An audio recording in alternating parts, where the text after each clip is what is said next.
ഒരു വെറൈറ്റി ഐറ്റമാണ്. ആരും കേട്ടിട്ടുണ്ടാവുമോ? ഈ ഐറ്റം കണ്ടിട്ട് നിങ്ങളുടെ നാട്ടിലൊക്കെ ഉണ്ടാക്കാൻ എല്ലാവർക്കും ഒരു മടിയാണ് കേട്ടോ. ഇനി കുറേ കല്ലിലൊക്കെ ഇറക്കാൻ ഭയങ്കര മടിയല്ലേ, അതുകൊണ്ട് ഗ്രൈൻഡറിൽ അരച്ചിട്ടാണ് കേട്ടോ ഈ ഒറോട്ടി ഉണ്ടാക്കുക. റേഷൻ അരിയോ അല്ല, നമ്മൾ പ്രത്യേകം ശ്രദ്ധിക്കേണ്ടത് ഒത്തിരി ഉള്ള തോർത്താണ്. എന്നിട്ട് നമ്മൾ കേട്ടോ രൂപത്തിലൊക്കെ എന്തിരിക്കുന്നു, ഗ്യാസിനേക്കാളും നമുക്ക് നല്ലത് അടുപ്പായിട്ട് കൊടുക്കുക. എന്നിട്ട് ഒരു സൈഡ് കുറച്ച് തിരിച്ചിട്ട ശേഷം നമ്മൾ അതിനെ മെല്ലെ ഒന്ന് തടവി കൊടുത്താൽ മതി.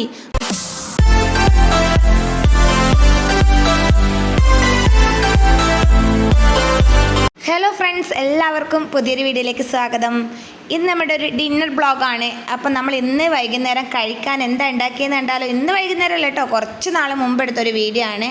നല്ലൊരു വെറൈറ്റി ഐറ്റമാണ്. ഇന്ന് ഞാൻ ഉണ്ടാക്കുന്ന ഐറ്റത്തിൻ്റെ പേരാണ് ഒറോട്ടി. നിങ്ങളെല്ലാവരും കേട്ടിട്ടുണ്ടാവുമോ? ഈ ഐറ്റം കണ്ടിട്ട് നിങ്ങളുടെ നാട്ടിലൊക്കെ എന്താ പറയുന്നത് നിങ്ങൾ കമൻറ്റ് ചെയ്യണേ. ഇപ്പോഴൊക്കെ ഈ അപ്പം ഉണ്ടാക്കാൻ എല്ലാവർക്കും ഒരു മടിയാണ് കേട്ടോ. ഇനി കുറച്ച് നേരം വേണം ഉണ്ടാക്കിയെടുക്കാൻ വേണ്ടിയിട്ട്. കല്ലിലൊക്കെ അരച്ചിട്ടാണ് പണ്ടുള്ളവർ ഈ ഒറോട്ടി ചുട്ടിരുന്നത്. എന്നാൽ ഇപ്പം നമുക്ക് കല്ലിലൊക്കെ അരക്കാൻ ഭയങ്കര മടിയല്ലേ, അതുകൊണ്ട് നമ്മളിന്ന് ഗ്രൈൻഡറിൽ അരച്ചിട്ടാണ് കേട്ടോ ഈ ഒറോട്ടി ഉണ്ടാക്കുന്നത്. ഇതുണ്ടാക്കാൻ വേണ്ടിയിട്ട് നമ്മൾ എടുക്കുന്നത് പുഴുങ്ങലരിയാണ്. റേഷൻ അരിയോ അല്ല നമ്മളെ ചുവന്നരിയില്ലേ, അത് വേണമെങ്കിൽ അതും എടുക്കാം കേട്ടോ. അത് വെച്ചിട്ടാണ് ഇത് ചുട്ടെടുക്കുന്നത്. ഇത് കുറച്ച് നേരം നമ്മളൊന്ന് കുതിർക്കണം. കുതിർന്ന ശേഷം ഉപ്പിട്ടിട്ട് നന്നായിട്ട് അരച്ചിട്ട് എടുക്കണം കേട്ടോ. അരച്ചെടുക്കുമ്പോൾ പ്രത്യേകം ശ്രദ്ധിക്കേണ്ടത് ഒത്തിരി വെള്ളമാവാൻ പാടില്ല. നമ്മൾ ഉണ്ടക്കൊക്കെ അരച്ചെടുക്കുന്നില്ലേ, അതുപോലെ അരച്ചെടുക്കണം. എന്നിട്ട് നമ്മൾ നല്ലൊരു തോർത്തോ മുണ്ടോ ഉപയോഗിച്ചിട്ട് വേണം നമ്മളിത് പരത്തിയെടുക്കാൻ വേണ്ടിയിട്ട്. അപ്പം ഞാനിന്ന് എടുത്തിട്ടുള്ള തോർത്താണ്. എന്നിട്ട് നമ്മൾ ഒരു ഉരുള മാവ് എടുത്തിട്ട് ആ തോർത്തിലോട്ട് വെച്ചിട്ട് ഞാനിത് പ്രസ് ചെയ്തില്ലേ, അതുപോലെ പ്രസ് ചെയ്തിട്ട് നല്ല സർക്കിൾ രൂപത്തിലാക്കി എടുക്കണം കേട്ടോ. എൻ്റെ സർക്കിളൊന്നും ആയില്ല, ഇന്ത്യയുടെ ഭൂപടമൊക്കെ ആയിട്ടുണ്ട്. അതൊന്നും കുഴപ്പമില്ല കേട്ടോ. രൂപത്തിലൊക്കെ എന്തിരിക്കുന്നല്ലേ, കഴിക്കുമ്പോൾ നമുക്ക് നല്ല ടേസ്റ്റ് ഉണ്ടായാൽ മതി.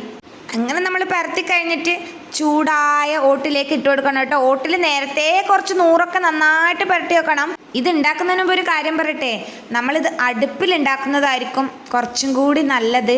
അടുപ്പിലാകുമ്പോൾ നന്നായിട്ട് ഇത് പൊങ്ങി വരും. ഇത് ഉണ്ടാക്കിയെടുക്കാൻ നമുക്ക് ഒത്തിരി ടൈം വേണം. അപ്പോൾ എന്തായാലും ഗ്യാസിനേക്കാളും നമുക്ക് നല്ലത് അടുപ്പായിരിക്കും കേട്ടോ. അടുപ്പാകുമ്പോൾ നമുക്ക് പെട്ടെന്ന് പരത്തി അതിലേക്ക് ഇട്ടിട്ട് ചുട്ടെടുക്കാം. ഒത്തിരി ടൈം ആയാലും നമുക്ക് പ്രശ്നമില്ലല്ലോ. അങ്ങനെ 100 തേച്ച് പിടിപ്പിച്ച ഓട്ടിലേക്ക് നമ്മൾ ഇതിട്ട് കൊടുക്കുക. എന്നിട്ട് ഒരു സൈഡ് കുറച്ച് വെന്ത ശേഷം തിരിച്ചിട്ട് കൊടുക്കുക കേട്ടോ. തിരിച്ചിട്ട ശേഷം നമ്മൾ അതിനെ മെല്ലെ ഒന്ന് തടവി കൊടുത്താൽ മതി. അത് നന്നായിട്ട് പൊങ്ങി വരും. പൊങ്ങി വന്ന ഒറോട്ടി കഴിക്കാൻ നല്ല ടേസ്റ്റ് ആയിരിക്കും. മറ്റതിന് കുറച്ച് ഉറപ്പായിരിക്കും കേട്ടോ. വറുത്തരച്ച ചിക്കൻ കറി ഉണ്ടെങ്കിൽ നല്ല ടേസ്റ്റാണ്.